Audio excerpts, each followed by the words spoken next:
para a espiritualidade se o bem iria reinar na terra.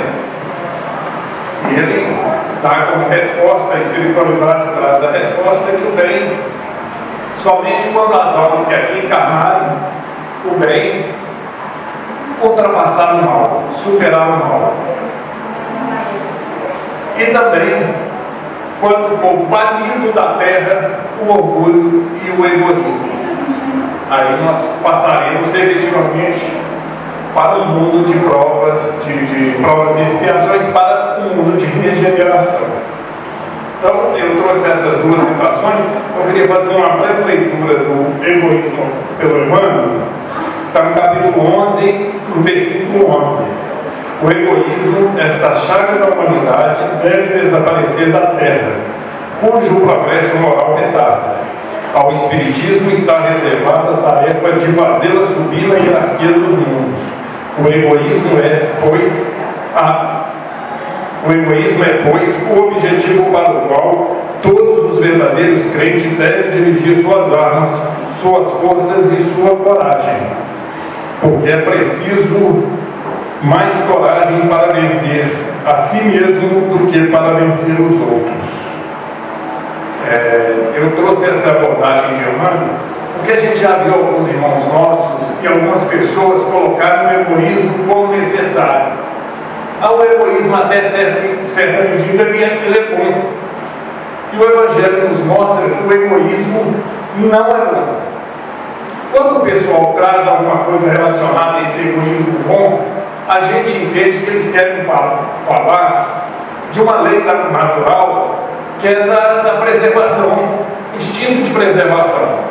O que seria isso? Eu estou com alguém, começa a focar e essa pessoa começa. O meu instinto primeiro é me salvar. Isso é instinto. Isso não é egoísmo, é um instinto. O egoísmo é aquilo que eu penso para fazer. Eu tenho orgulho, que é o tema. O que é o orgulho?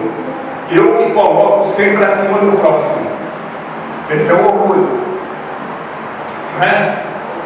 Que a gente pode chegar até lá no narcisismo. Porque narciso não é só olhar o reflexo dele que é admirável. Extremamente orgulhoso. E com esse sentimento ele entendia que ele estava acima de todos e que todos estavam à disposição dele. Aí você vai, egocentrismo. Quando eu começo a perceber isso, quando eu começo a praticar isso, e o que o Emmanuel fala aqui, ele traz para a gente dentro do Evangelho, que nós temos que combater com todas as nossas forças e coragem para vencer nós mesmos. Uma outra citação do Evangelho, que todos vão lembrar, que trabalha bem o egoísmo, é a parábola conhecida como parábola do filho pródigo, onde tem três personagens, né? O filho que sai, pede o pai que é dele, sai, vai dilapidar os bens, tem um arrependimento, fale e retorna à casa paterna. Tem o segundo filho, que nunca saiu de casa, que sempre trabalhou, mas que ao retorno do irmão, também tem um egoísmo. E tem a conduta do pai. O primeiro irmão é o egoísmo mais fácil de se lidar e de se modificar. Porque a gente age nesses impulsos, logo em seguida a gente percebe que errou, tomado de uma humildade, a gente retorna o caminho anterior, pedindo perdão, indo para a reparação. Esse é o egoísmo mais evidente, vamos dizer assim. Mas esse egoísmo do irmão que estava em casa, porque quando o irmão dilapidou tudo volta, ele vira para o pai e fala: olha, eu sempre estive trabalhando convosco, nunca te desrespeitei, você nunca matou uma novilha para que eu pudesse celebrar com os meus amigos. E ele não aceitava que o irmão estivesse voltando. Ele também estava trabalhando pelo orgulho, mas só que um orgulho disfarçado, que é aquele orgulho que eu não cometo o erro, mas quando erro que o outro fez, ou tento levar vantagem sobre o erro do outro. Ele não cometeu o erro que o irmão cometeu, mas ele tinha um nível de egoísmo que ele não aceitou a volta do irmão, e dizendo para o pai, justificando aquela ação dele, egoística, de que ele sempre o respeitou.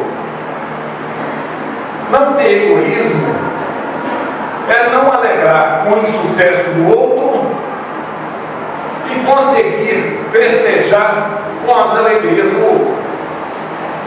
O que seria isso dentro dessa parábola do filho pródigo?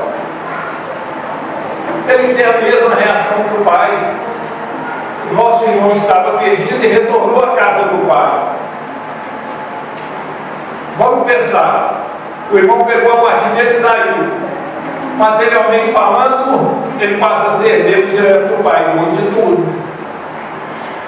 Quando o irmão volta e recebe da santa do pai vestimenta nova, sandália, o pai dá nele os beijos e põe ele para dentro, ele passa a integrar a família de novo.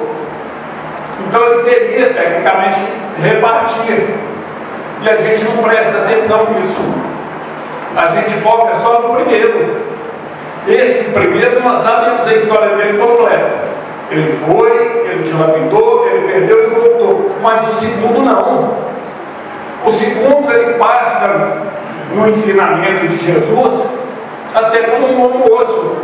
Olha, é o filho que ficou sempre do lado do pai e não desperta na gente essa sutileza do egoísmo que a gente tem em meio à nossa sociedade. Quando você vê um colega de trabalho receber uma promoção e aquilo intimamente te incomoda, dentro do lar, nós temos isso muito, né? Quando nós nos evidenciamos, somos donos da razão, queremos ser servidos, estamos ali para determinar, é também um braço do egoísmo, né? É mais uma beirada do egoísmo e trazendo para dentro da lição, o nosso planeta, o nosso órgão só vai modificar quando isso for maligno. Tem um detalhe aqui, gente, que quando a gente estava estudando isso essa semana, e veio que é o seguinte: quando você está na infância, na primeira infância, no jardim, depois você vai para o grupo, os ensinamentos, eles demoram a pegar. Mas quando você já pega uma certa maturidade de estudo, de aprendizado, fica tudo mais claro. O aprendizado vem mais rápido. Exemplificando, antigamente a gente tinha primário e ginasial. Quando você chegava no científico, você já estava mais aberto, com a mente mais aberta, você captava melhor os ensinamentos. Então tudo passa a ser mais rápido. Quando você vai para uma faculdade, da mesma forma. Na vida corpórea é a mesma coisa. Nós estamos vindo de encarnações em encarnações. Hoje conseguimos perceber que somos egoístas. Lá atrás, nós éramos e nem percebíamos. Nem percebíamos. Nós matávamos pelo amor. Que inclusive continua até hoje acontecendo, mas em menor número, né? O egoísmo que a gente não percebia. Temos ele muito evidenciado hoje em meio à nossa sociedade, nos jovens, nas crianças hoje, pelo distanciamento da base familiar. Foi até um assunto que nós começamos a voltar ontem aqui, né? Que o lar, a sociedade é o reflexo dos lares. Se a sociedade é egoísta, é porque eu tenho um lar também adoecido, extremamente egoísta. E ontem, dentro do estudo, nós fizemos um raciocínio da seguinte forma: meu pai fazia a compra no final do mês, pagar a conta d'água de luz, ele não faz mais do que obrigação. A minha mãe me dá a roupa lavada, a cama arrumada, cuidar das minhas coisas, é a obrigação dela. É um traço forte do egoísmo. E nós viemos para dentro do lar para combater essas mazelas. E aí entra o trabalho dos pais. não deixar isso crescer. Porque o egoísmo, ele se manifesta na primeira infância. Quando uma criança pequenininha está aqui brincando com um brinquedo, outra criança pega um brinquedo e vai para lá, ela larga daqui e corre lá porque ela quer aquele, é um traço de egoísmo. É comum a gente ver os pais dizerem o seguinte: ah não, mas isso aí passa, isso com a idade, a hora que vai crescer, isso vai mudando. É porque ela é sistemática. Ela tem um temperamento forte. Não, gente, é um traço do egoísmo. Ali a criança está pedindo ajuda, ela está pedindo direcionamento para ela começar a entender um processo de maneira diferente. Ela dá um outro significado para a encarnação dela, porque a gente vem do plano espiritual com essa promessa. Nós, enquanto pais, enquanto família, estamos todos comprometidos uns com os outros do lar. Assim como na sociedade, nas fraternidades, em qualquer lugar que a gente esteja. Mas primeiro a gente tem que aprender a dividir. E hoje isso está muito individualizado. Dá a impressão até que não tem jeito. Quando a gente pega esses textos e vai ler e fala assim: ah, meu Deus do céu. É igual a história do Chico Xavier, né? Quando ele foi operar, que ele disse para a companheira dele lá que Emmanuel falou que ele ia desencarnar só quando o Brasil inteiro estivesse feliz. E ela responde para ele: então é nunca. A visão que se tinha da época, e realmente ele desencarnou num dia feliz. Nós sabemos que a proposta de Jesus é perfeita. Todos nós vamos ser felizes em espírito, cada um dentro do seu tempo, cada um dentro daquilo que aproveitar de oportunidade. Mas só tem uma maneira de ser feliz, que ele nos deu a receita, que é o amor. É através do amor, mas através do amor equilibrado. Porque, como dissemos aqui, se o egoísmo cresce desde a primeira infância, como tem acontecido, jovens de 13, 14, 15 anos perdem uma namorada e suicida. Isso tem acontecido muito. Qualquer sabor, qualquer dificuldade que ele tem, ele não está preparado para perder. Ele está sempre sendo servido. E isso vai refletir no meio da sociedade.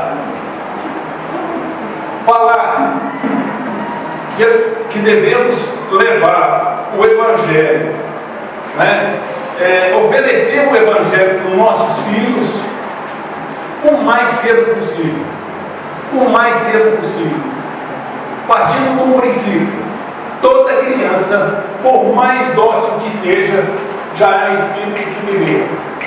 Está um pouco novo, mas ele traz suas tendências.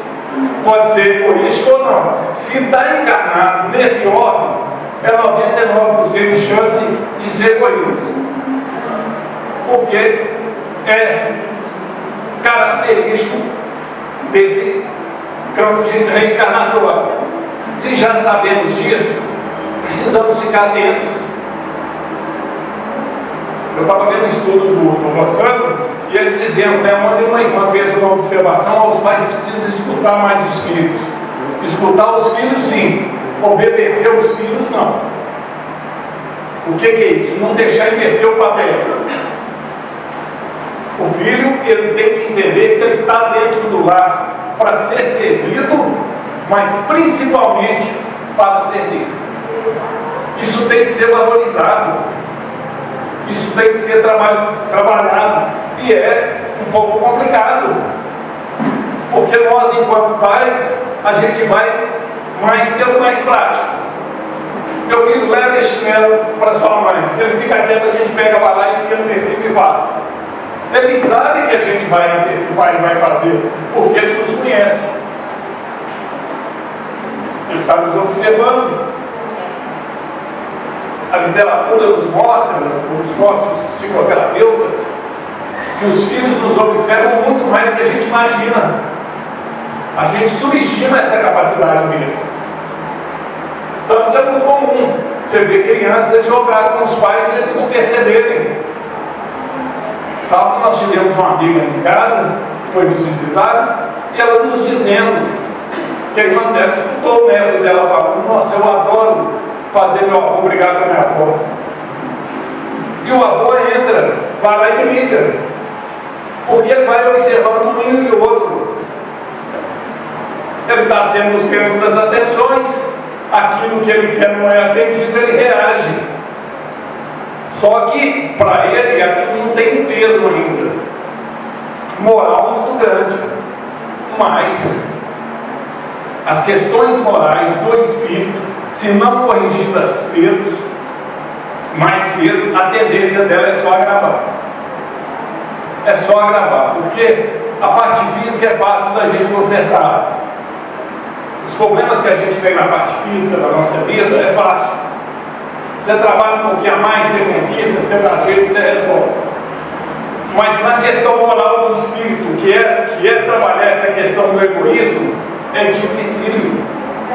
Nós conseguirmos mudar os nossos hábitos, gente, é complicado demais da conta, principalmente que a maioria dos nossos hábitos menos felizes a gente desconhece. A gente vê ele no outro, que é um ponto que a gente tem que estar muito atento. Aquilo que me incomoda no outro é porque tem ressonância em mim. Eu preciso estar atento, porque senão eu começo só a enxergar lá fora. No caso do Narciso, ele enxergava no outro, é um espelho. Agora eu tenho que colocar isso a meu favor e a benefício do meu lar. Aprender desde cedo, ter contato com o Evangelho, ter contato com o meio, aqui nós chamamos de evangelização. Ah, mas a criança está indo, ela não sabe nem direito. Sabe, gente, o Espírito sabe. Ela veio para a evangelização, à noite, a hora que ela dormir, vai ser desdobrada, vai ter o aproveitamento que for necessário, mas é preciso oferecer, porque hoje nós vivemos num campo do entretenimento. Nós raramente temos tempo para fazer uma leitura edificante, para estudar um vídeo edificante. Mas uma série que passa aí na televisão de 50 capítulos, a gente vê no final de semana e não pesa. É pelo significado que nós estamos dando pelas coisas. Eu me lembro que na minha infância, nós, na rua, disputávamos quem carregava a sacola para as senhoras que vinham uma vez na feira e não ganhava trocado, não ganhava um elogio. Aquilo tinha um peso, uma importância muito grande, e nós deixamos isso perder em meio à sociedade. Hoje, se você fala com o menino que ele tem que ajudar, ele está arriscado a te bater. Os próprios pais contribuíram para isso. Você quer ver um outro ponto que mostra como que está essa questão da individualidade, do egoísmo? Nas escolas, crianças agredindo o professor, gente. E tem pais que ainda vai lá defender. É muito de direito e poucos deveres. O Evangelho de Jesus, ele nos dá um livre-arbítrio, limitado, mas nos dá. Porque o livre-arbítrio, como a gente sabe, é um direito de escolha. E a partir do momento que você fez uma escolha, você se limita. A gente dá como exemplo um self-service. Você chega lá, você tem 30 tipos de salada, mais 20 de carne, mais tantos de massa. Cada coisa que você põe no seu prato, você abre mão de outras. Ter livre-arbítrio é abrir mão. É abrir mão de algo. Se eu estou tendo um contexto familiar e começo a aprender desde cedo que a minha escolha tem peso, que a partir do momento que eu faço uma escolha, eu estou abrindo mão de outras coisas, eu começo a trabalhar o egoísmo. Mas de uma forma equilibrada. Nós estamos vivendo uma sociedade em crise. E numa crise muito grande. O que a espiritualidade nos traz? Que nós nos tornamos uma nação superficial e extremamente orgulhosa. superficial nas buscas que a gente faz. O celular, o WhatsApp é uma coisa ruim? Em si não, é uma ferramenta, é como dinheiro. O dinheiro não é ruim, vai depender do uso que eu fizer dele. Um exemplo, se eu pegar aqui R$50 e num supermercado comprar um pacote de arroz, alguma coisa e levar para casa, o dinheiro é maravilhoso, ele teve um fim útil. Mas se eu também resolver pegar, sentar no bar e tomar R$50 de cerveja com puro egoísmo, ele já foi danoso. Se eu comprar uma droga, percebe? É o uso que eu vou dar que vai determinar. E aí entra no meu livre-arbítrio, porque se eu tenho um lar equilibrado, minimamente, aonde tem o Evangelho, eu vou sendo protegido, eu vou criando uma couraça que vai me dificultando essas quedas. Porque antes de eu tomar ação, eu vou pensar no próximo. Antes de querer ser servido, eu vou servir. Foi o que Jesus fez. Jesus nos deu esse exemplo. Gente, vamos imaginar Jesus. Nós temos no Evangelho também, né, 2 símbolos. Jesus como símbolo da humildade e Pilatos, do egoísmo. Mesmo sabendo que Jesus era inocente, ele faltou pelo interesse dele naquele momento e entregou Jesus. Jesus poderia ter o que ele quisesse nesse órgão, o que ele quisesse. Ele veio na posição para servir. A vida dele foi uma doação. Tudo que Jesus falou, todos os gestos, todos os caminhos de Jesus tinham um propósito útil. O que eu quero trazer nesse ponto? Como que está sendo a nossa caminhada dentro do nosso lar, partindo desse raciocínio? As minhas atitudes dentro do meu lar está tendo um propósito útil, ou o egoísmo está imperando, ou as minhas vontades estão sobrepondo ao meu lar? O que as dificuldades do meu lar querem dizer para mim? Porque quando eu vou falar de um egoísmo no lar, eu tenho que pensar no todo. Todas as situações dentro do meu lar foram ali colocadas em meu benefício. Todas elas. Aquele que dá mais problema no lar é a maior oportunidade para todos. Para todos. Seja a dificuldade que for, é oportunidade para todos, se souberem vivenciar e trabalhar. As dificuldades que chegam à nossa porta, um parente que adoece, um irmão que tem uma crise financeira, que tem um problema de saúde, é nessas reações que nós somos avaliados pelo Pai e podemos nos avaliar. É nesses momentos que nós vamos conseguir auferir as nossas qualidades morais. E aí o egoísmo sempre pesa.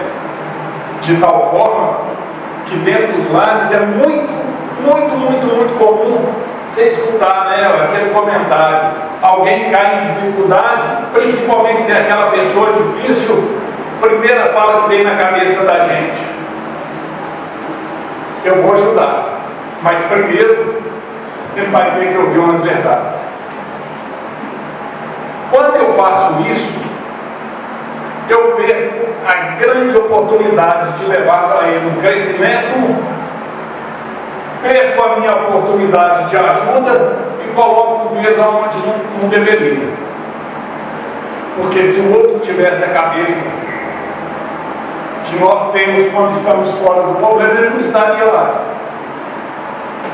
É também um traço do egoísmo. Gente, isso é tão sutil, eu vou comentar um fato com vocês aqui que sai um pouco. Esses dias eu e André fomos assistir esse filme Avatar. E no final tem uma cena que um filho tem que salvar o pai.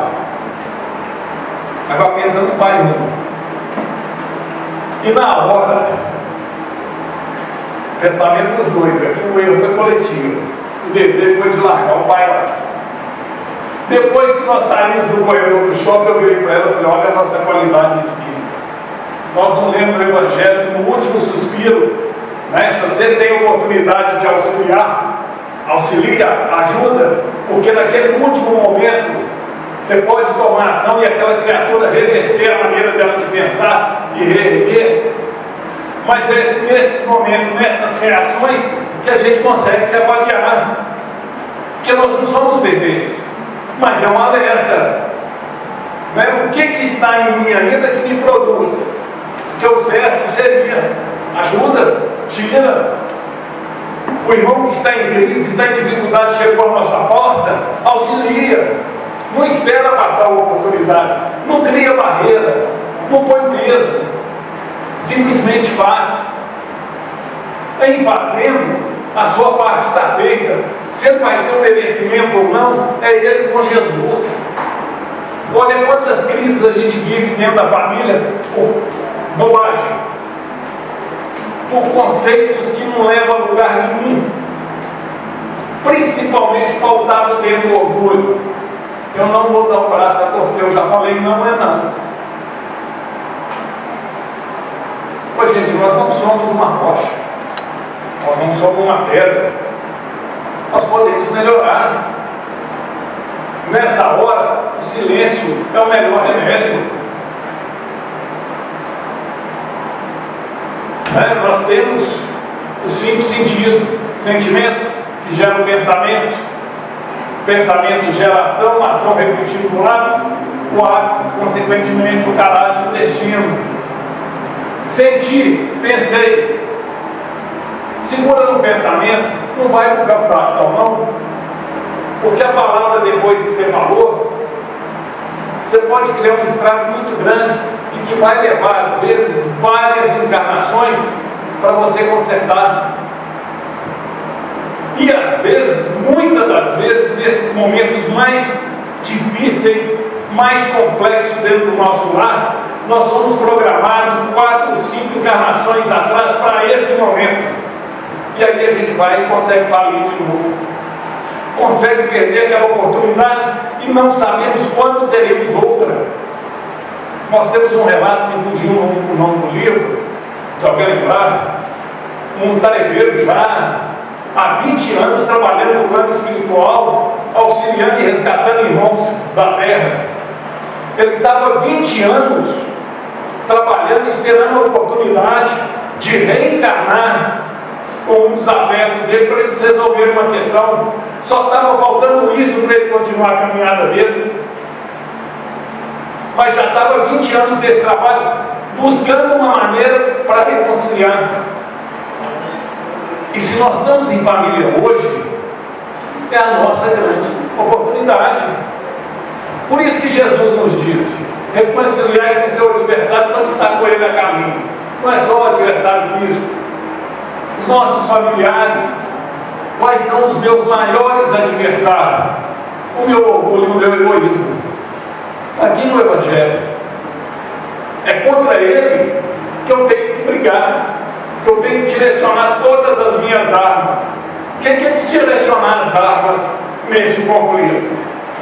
É buscar o bem, fazer o máximo de bem que eu puder, quando puder e quando aparecer a ocasião.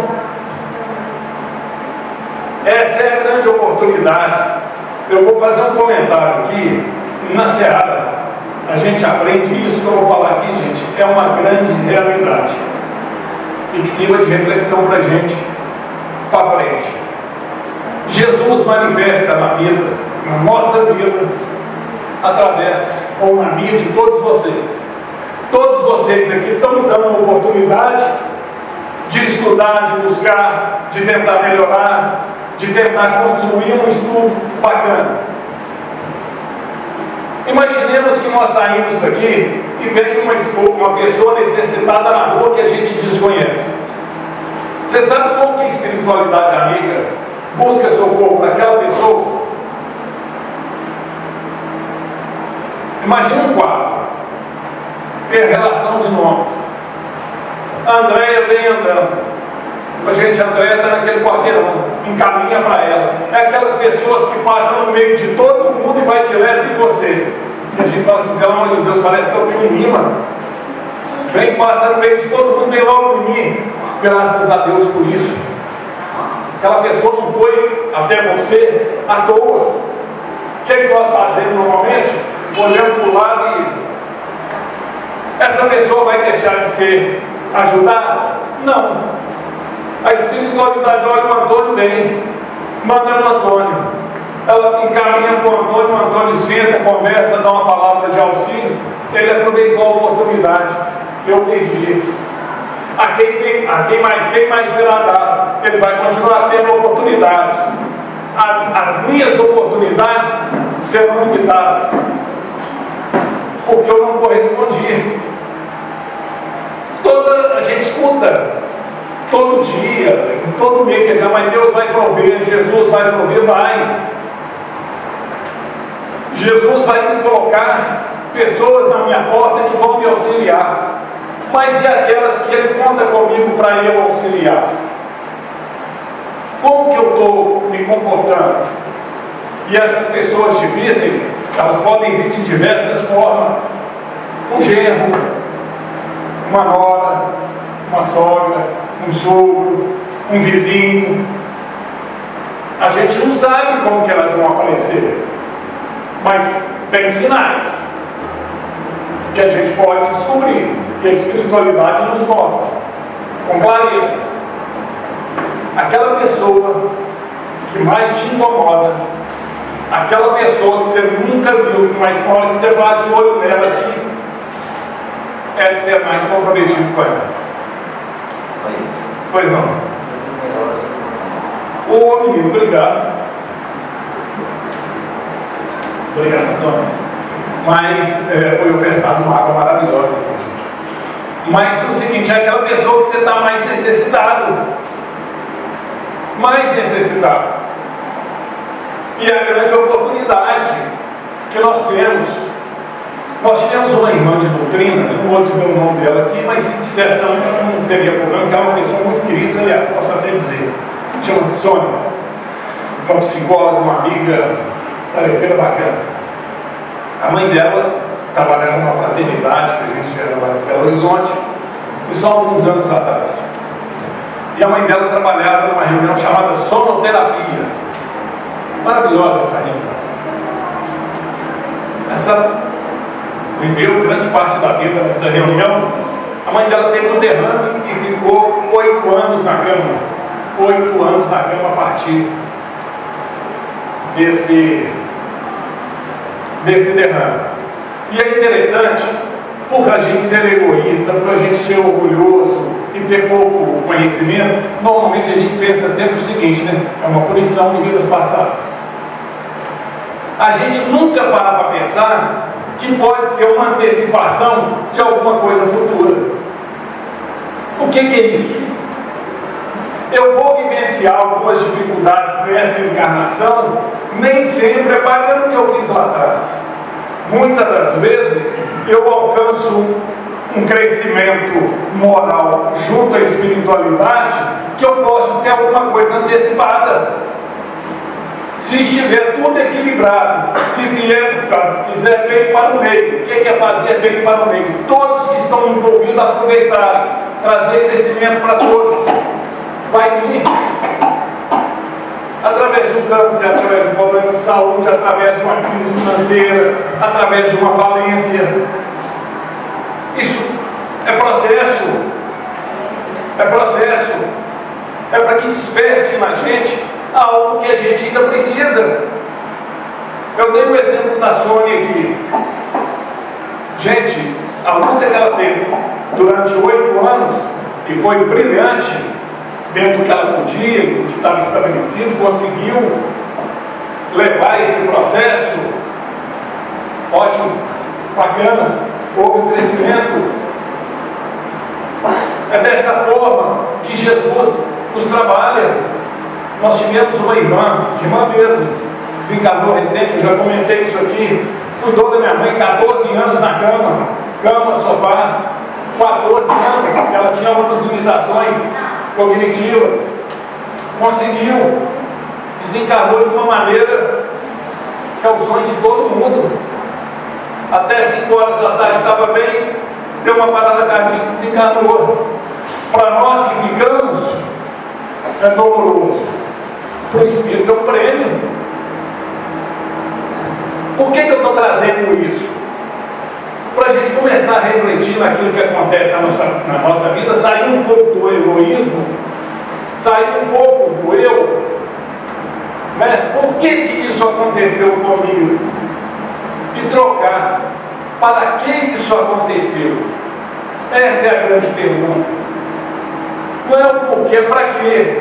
Quando chegaram para Jesus, nasceu lá um jovem que era coxo, tinha umas limitações físicas, e perguntaram para Jesus: mestre, quem pecou? Ele ou os pais? E Jesus respondeu: nem ele nem os pais, para que nele manifeste o reino dos céus. Olha que bacana, olha que interessante. Que me importa ganhar o mundo e perder minha própria alma? Que festividade, que prazer mundano eu posso ter através do meu egoísmo, que vai ser superior às benesses divinas? Vamos lembrar aqueles que nos antecederam e que foram extremamente caridosos: Maria Teresa de Calcutá, Chico Xavier, Irmã Dulce, Divaldo Franco. Você acha que essa turma teve uma vida fácil? Só problema.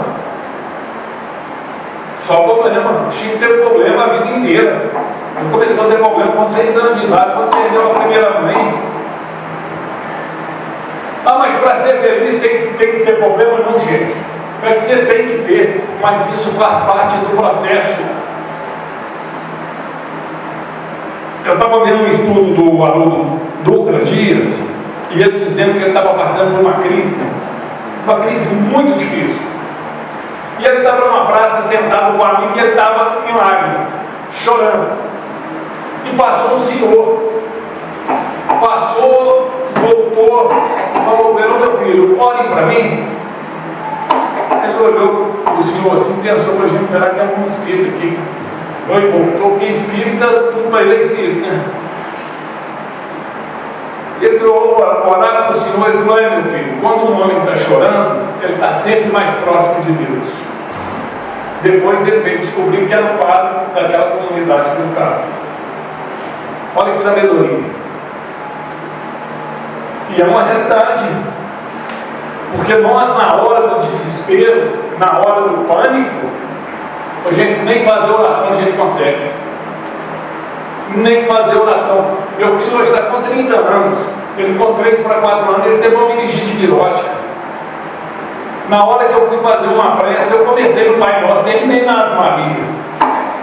Ele não precisava nada disso, só precisava falar: Deus, me ajude.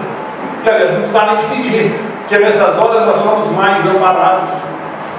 Muito mais amparados. Para um momento de reflexão, o Chico tinha as tarefas dele das reuniões, e a cada final de semana ele saía para fazer uma visita em alguns lares muito pobres das regiões vizinhas. E sempre ia um pessoal com ele. E o Divaldo uma vez foi com ele. O Divaldo foi junto, estava na equipe, eles foram juntos aí. E chegaram numa casa, pensa numa casa pobre, num barracãozinho, todo. A senhora serviu uma água, uns copos. Foi até interessante que nessa visita de uma empresária de São Paulo, e na hora que a senhora veio com a bandeja de copo, ela falou: nessa água eu já fiz minha caridade, já esgotei. Dessa água eu não tomo, não. Aí disse que ela passou, o Chico pegou na bandeja, efeito físico. Deu um vapor aí em cima e virou para a irmã: colocar só para tomar aqui, sem ela falar nada. Mas tinha uma mulher ali dentro que vivia num berço, toda disforme, toda encolhida. O Chico chamava ela de princesa. Divaldo Franco virou e falou: gente, ficou doido. Chico está louco. Onde que ele está vendo princesa? Mas ficou quieto, saiu dali e foi embora. No desdobramento, para quem não é da doutrina, o desdobramento é quando você dorme, seu espírito sai e você vai trabalhar.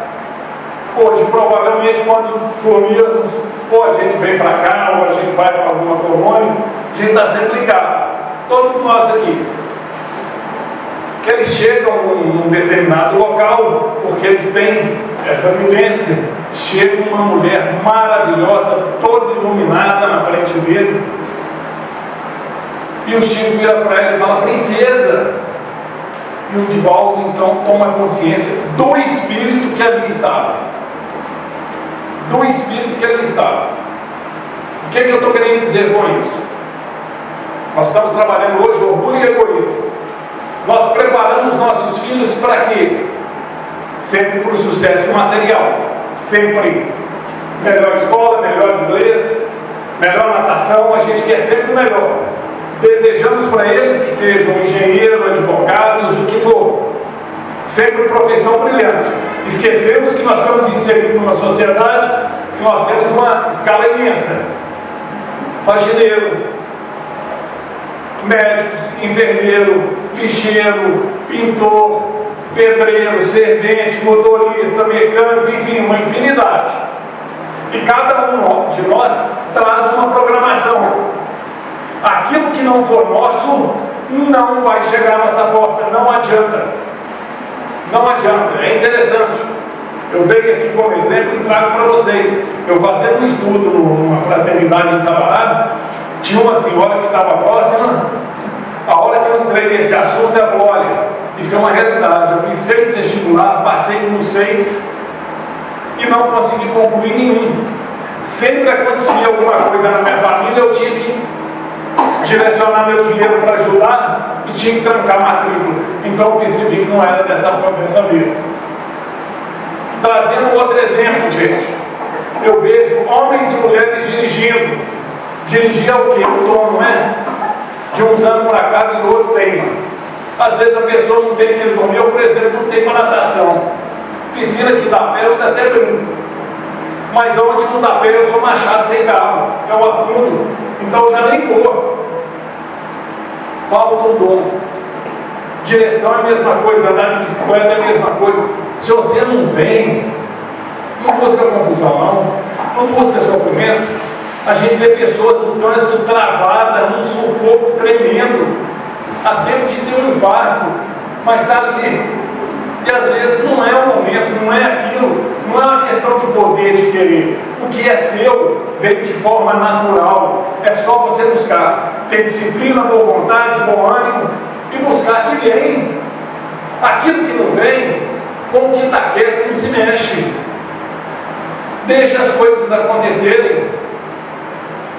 Nós já fomos ricos, bonitos, feios, milionários, paupérrimos. Estamos hoje aqui remediados todos, aproveitando uma nova oportunidade. Não precisamos ter essa disputa. Precisamos ser, sim, os melhores em amor aonde estamos. E aí, ser o melhor em amor é fazer e usar daquela fala de Jesus: aquele que vier até mim, quiser vir até mim, renegue a si mesmo, toma a sua cruz e me siga. Pegue a si mesmo. Na hora de ajudar, na hora de amparar, na hora de amar, eu não posso pensar com a cabeça do altaria, eu tenho que pensar com a cabeça do Evangelho. Eu posso ter esse reflexo como eu tive dentro do que eu comentei com vocês dentro do cinema, mas logo em seguida eu tenho que voltar para a realidade. O Evangelho me diz isso. E seguir o Evangelho. Seguir a oportunidade que eu estou tendo. Nós pensamos para esse estudo, a literatura é riquíssima, mas tentar trazer de uma maneira que a gente comece a pensar diferente a partir de nós mesmos. Eu não tenho que ter disputa para ser o mais rico, para ter a melhor casa, para ter o melhor carro. Vamos criar uma disputa. sadia, uma disputa de quem consegue amar mais, mas amar não é equilíbrio. Amar não é equilíbrio. Amar não é fazer vontade, não é satisfazer desejos. Você quer destruir uma pessoa? A doutrina também nos ensina, faz tudo o que ela deseja. Você acaba com a pessoa. Se Deus não quiser nos punir, é só fazer tudo que a gente pede. Nós não sabemos nem escolher aquilo que a gente deseja. A gente entende felicidade como algum lugar que eu vou conquistar. Eu vou conseguir a minha felicidade. A gente imagina algo. Felicidade, gente, é a vivência do dia a dia, com serenidade, tendo resiliência, acatando aquilo que a divindade põe na nossa porta e, principalmente, reconhecendo tanto que nós somos abençoados e amparados.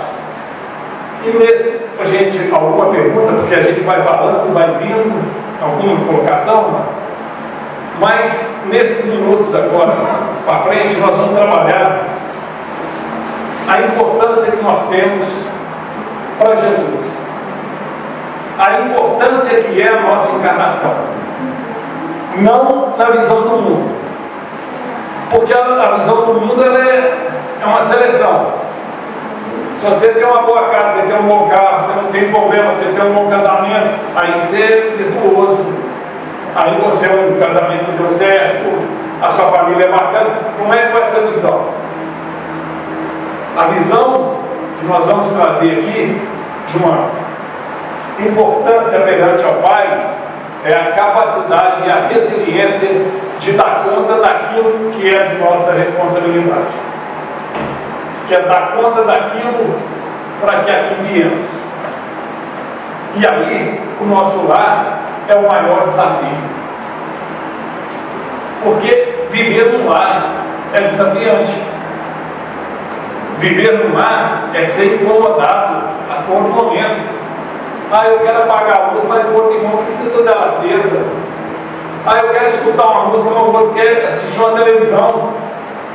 É você saber ceder, você saber equilibrar, você saber abrir mão no momento certo, saber silenciar no momento certo, saber entender a necessidade do outro.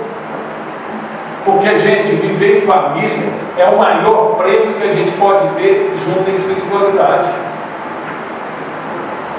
Imagina que você cometa uma dívida de 100 mil reais. Vamos pegar esse valor aqui para a gente, que é um valor bacana, né? E você tem que pagar essa dívida de uma vez. Você não tem dinheiro. A gente quase enlouquece, né? Aí seu credor chega para você num ato de misericórdia e fala assim: não, você não vai pagar em 100 não. Nós vamos fazer o seguinte: você vai pagar em suaves prestações de 1.000 até completar. E eu não vou te cobrar os juros. Nós vamos ficar felicíssimos, não vamos? Vamos trabalhar e fazer o que pudermos para assumir o compromisso. Assim é Deus para conosco. Nós fizemos a dívida, temos as reencarnações, que são as parcelas que nós vamos vir aqui saudar. E o que é a ausência dos juros? É a misericórdia divina. Porque na seara divina funciona assim: toda ação gera uma reação. Na lei da física, se eu pegar uma bola, jogar na parede, com a mesma força que ela vai voltar com a mesma intensidade, não é? Na lei divina, eu cometi um erro, mas na hora de reparar esse erro, já entra a misericórdia divina. Porque algumas coisas são avaliadas. E uma das coisas que são avaliadas e que tem muito peso é se eu tenho capacidade e conhecimento daquilo que eu fiz, se era certo ou errado. Aí é o agravante. Se eu já tenho consciência e o Evangelho me diz que matar é errado, e se eu cometo esse erro, o peso é maior. O peso da minha responsabilidade é maior. Mas se eu sou um espírito embrutecido, E no momento de raiva eu perco o controle, embora que a última ação seja minha, eu cometa o ato, eu vou ter uma misericórdia a favor. Aqui no mundo físico a gente fala dosimetria da pena, né? Seria mais ou menos isso. Na luz divina é a mesma coisa. Da mesma forma, o auxiliar o próximo. Como que eu sei que o problema do próximo comunica comigo? A partir de que momento eu tenho responsabilidade com aquilo? E aí vai entrar direto no egoísmo. A partir do momento que o problema do vizinho passa a ser meu problema. A partir do momento que eu tomo conhecimento do fato. Eu tomei conhecimento da situação, alguma coisa eu posso fazer. Nem que seja uma prece. Nem que seja uma prece. Algo eu posso oferecer. É só eu observar. Que o que for da minha competência, eu vou dar conta de fazer. Pode ser uma prece, pode ser uma ajuda financeira, pode ser um transporte, algo, pode ser uma palavra, pode ser um abraço. Algo eu posso fazer que pode mudar aquela encarnação que às vezes está indo para um caminho indesejado. E trago novamente o Haroldo Dutra para o nosso estudo. Ele fala que sabe como que ele chegou no Espiritismo? Um vizinho dele, ele jovem, entregou ele um livro da doutrina de Emmanuel. Ele leu esse livro e a partir dali mudou a caminhada dele. A partir daquele momento ele buscou um caminho, foi parar na União, começou o estudo, participou do estudo do Dildinho, parece, e aí a porta foi aberta. Nós não sabemos que porta a gente pode abrir.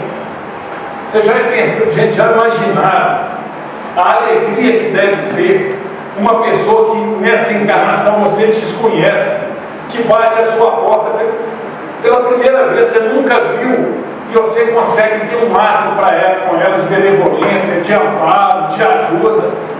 E após desencarnar, se reencontrar com essa criatura e saber que é um ente querido seu e você deu conta, e você conseguiu ajudar. Já pensou que sensação gostosa, prazerosa, que alívio? E temos o outro lado também. Já pensou se um irmão nosso também bate a nossa porta?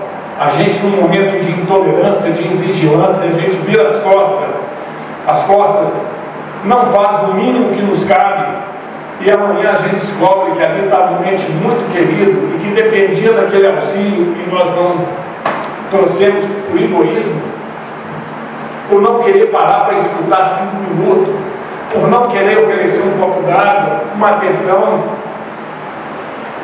Mas para um filho em dificuldade, nós iniciamos o estudo aqui dizendo que o seguinte: uma coisa é escutar o filho e outra coisa é ser obedecido pelos filhos. Estou falando agora no campo de escutar. Um filho com conflito, você poder sentar com ele e escutar, mas dando a importância e o peso com o qual ele está vendo aquilo, não com aquele que você imagina. Porque às vezes a vida já te levou num campo de experiência que para você aquilo é natural, aquilo é normal.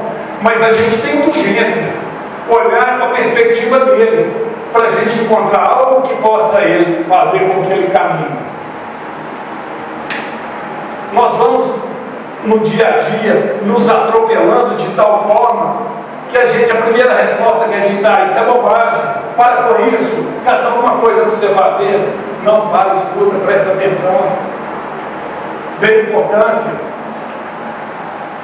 fica atento.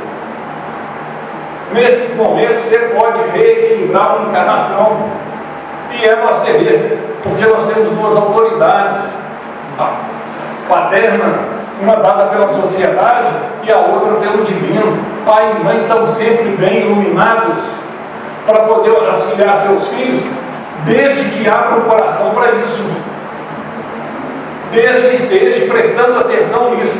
O nosso maior bem é a nossa família. O nosso maior bem seja ela estagiando onde for, ou num casebre extremamente humilde, ou num palácio. Não tem bem maior, ali está o nosso maior tesouro. Agora, podemos ser a pérola dessa família, ser a luz dessa família, ser aquele que vai servir com amor, ser aquele que vai estar atento para os detalhes, que nos momentos de discussão vai saber calar, para poder falar na hora certa, não alimentar o ódio, não alimentar a discórdia, evitar as conversas menos felizes, que hoje os lares, quando se encontram, gente, isso é impressionante, 4 ou 5 dentro do lar. Eu sou de uma família que é de 3 irmãos. Imagina 3 irmãos sentados numa sala com uma televisão, telefone daquelas de mudar, hein? Como que era? Só tinha um detalhe: quem mudava o canal era papai. Ele era o responsável pelo controle. E ali ficávamos todos assistindo televisão, e com as nossas reações ele ia conhecendo cada filho, com o que passava, a maneira da gente reagir num drama, numa questão de violência. Hoje a gente desconhece, porque, como eu disse aqui, para assistir televisão lá atrás, a gente tinha que sentar todo mundo na sala. Para escutar uma música, era assim, era uma vitrola que todo mundo escutava ali. Hoje não, pode sentar 5 na sala e cada um com fone no ouvido, ou preso no seu celular, no mundo que ele quiser. E o mundo lá de fora é sempre mais interessante do que o que a gente está vivendo em casa. Sabe por que ele é mais interessante do que a gente está vivendo em casa? Porque o mundo lá fora não nos conhece como aqueles que estão em casa nos conhecem.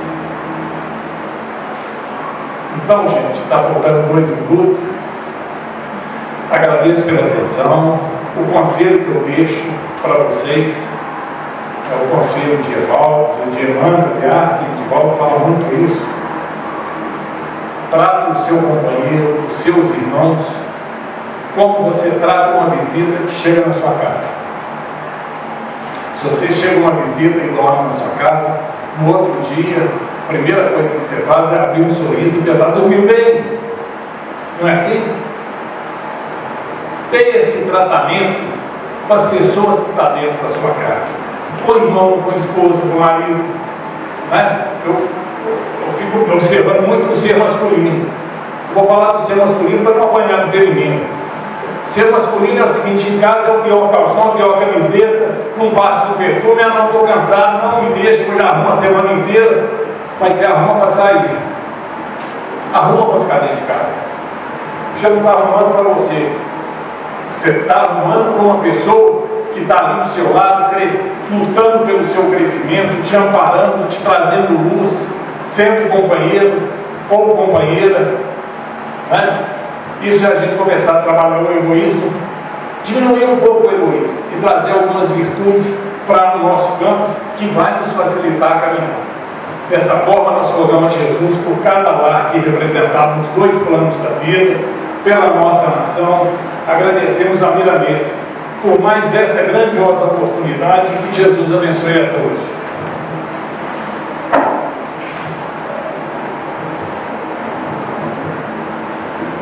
Adorar, né, Solange? Então, pessoal, como é que tá aí? Tranquilo? Mexe um pouquinho, né? Nós vamos levar essa reflexão para casa, né? Que é muito importante. Como o Somense trouxe na canção aqui, de Francisco de Assis, né? Do cantor, que é perdoando, que se é perdoado, né? Que é amar do que ser amado, servir do que ser servido. E é assim que nós vamos conseguir, né, trabalhar esse tema de hoje, né, o orgulho e o egoísmo, com perseverança, né? Nós conseguimos. Nós vamos conseguir, né? Estamos aí com nossos anjos guardiões, nossos espíritos protetores, nos ajudando, nos apoiando. para que a gente, né, consiga. Chegando em casa, pessoal, coloca essa musiquinha lá, São Francisco de Assis, cantem, vocês vão ver a serenidade no lar, né, que vai ser gostoso, que vai ser bom. Bom, nós estamos com alguns recados aqui.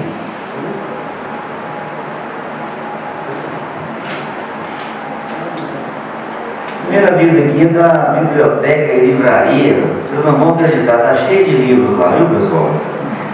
Então tem livro lá para locação, para fazer inscrição, só o documento de identidade e endereço. E tem também para venda livros novos e usados. Estamos tendo aqui na Casa Vietnamesa, esse ano, né, eles vão promover muitos cursos aí. Inclusive um deles já está em andamento, que é na sexta-feira, que é dos tarefeiros, né, voluntário tarefeiro. Começa às 19h45 e vai até às 21h15. Né, quem tiver interesse, quiser participar, é só chegar aí na sexta-feira nesse horário, que vai ser encaminhado para a sala. Esse curso, gente, ele traz o conhecimento da doutrina espírita, como funciona uma casa espírita, as suas tarefas. Então isso é muito importante, quem sabe desperta, né, aquela vontade de estender a mão, de fazer uma tarefa, de achar uma tarefa na casa, né, é uma oportunidade. E fevereiro, vai começar em fevereiro de 11 a 18, de 14 a 16 horas, curso de recepcionista, para ficar ali, né, na recepção, para atender as pessoas. Lá no Moral tem lá todos horários, tudo direitinho, viu? Quem quiser dar uma olhadinha lá e quem quiser fazer a inscrição, pode procurar a recepção. Ok? Agora tem mais um recadinho aqui. Nós vamos ter agora o passe. A gente finalizando aqui, fazendo a prece final, nós vamos ter o passe. Então esse recado é para quem vai ficar aqui para ter o passe. A prioridade. Então vamos ter a prioridade aqui das pessoas com deficiência, idosos com idade igual ou superior a 60 anos, lá na frente, pessoal. Gestantes, lactantes, pessoas com crianças de colo até 2 anos e autistas. Então esses vão ter a preferência. Os demais combinam após os prioritários. Tá bom?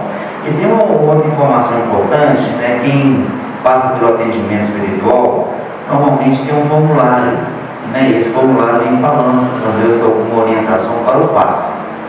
Então, se tiver alguém com esse formulário e for tomar o passe, passar para o coordenador do passe para ele orientar nesse momento do atendimento lá. Tá ok? Então, nós vamos fazer a nossa prece final, vou convidar o Walter.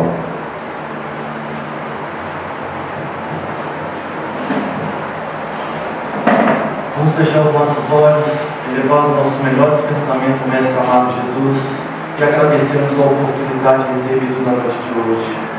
Obrigado, Pai, pela palestra da noite de hoje. Possamos refletir e doar o nosso melhor. Obrigado pela frutificação das águas, pelo livro de prece, e aqueles que porventura não colocaram, possam estar mentalizando. Obrigado, Pai, por amparar aqueles irmãos que se encontram nos hospitais, nos asilos, em todo lugar que necessita um retiro físico, mental, moral e espiritual. Possamos retornar, Pai, aos nossos lares melhores que chegamos. Pai nosso, está no céu em toda parte. Santificado seja o seu santo amado nome. E a nós o teu reino de amor e de bondade. O pão, o corpo, o espírito, dai todos os dias, Senhor. Perdoa as nossas dívidas, à medida que também soubermos perdoar os nossos ofensores. Dá-nos forças, coragem, resignação para superar as nossas adversidades. O teu poder é a tua glória para todos sempre. Assim seja.